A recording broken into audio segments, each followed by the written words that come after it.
કે જુનાગઢ ગામમાં થોડીક સારી વસ્તુ શેરી છે.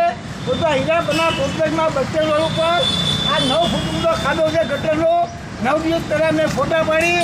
આ તો આ ગટરમાં મીકો કોઈ પડી નહીં જાય. રાત્રે કોઈક આ એટીએમમાં જાય. આ જુઓ એટીએમ છે. એટીએમમાં જાય તો કોઈ પડી જાય, કોઈ જીતવામાં બચે સીધો લઈ જાય. મેં ફોટા નગરપાલિકાના કમિશનરશ્રીને લખીને આપ્યું છે. ડેપ્યુટી કમિશનરને ખાસ તો હર્ષ પટેલ અને એન્જિનિયર રામાણી સાહેબ એ બેનો 3 વાર રજૂઆત કરી. એક ગટરનું ઢાંકણું મૂકી દો, હજી સુધી મૂકવું નથી. થોડું નાનું કામ પણ પ્રજાહિતમાં ન કરે. આમાં કોઈ પડી જાય ઊંડા 9 ફૂટ ખાડામાં રાત્રે તો કોઈ અવાજ નહીં સાંભળે.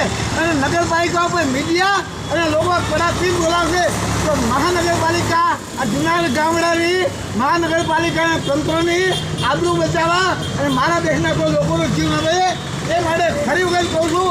ગઈકાલે પણ હું કમિશનરમાં ગયો હતો, એન્જિનિયર રામાયણને મળ્યો, હર્ષ પટેલની વાત કરી. એ કાંઈ કીધું મને મૂકવાનું નથી તો એક ખાલી ઢાંકણું મૂકતા નથી. કોઈને મળવાની અને છાપાના હેડિંગ આવે એની શું રાહ જુએ છે ડેપ્યુટી કમિશનર સાહેબ, એન્જિનિયર બાંધકામ શાખા મિસ્ટર રામાણી અને મિસ્ટર પટેલ તાત્કાલિક આ ઢાંકણું મુકાવો. આ જનહિતમાં ઓલ ઇન્ડિયનની મારી માંગણી જય હિન્દ, વંદે માતરમ.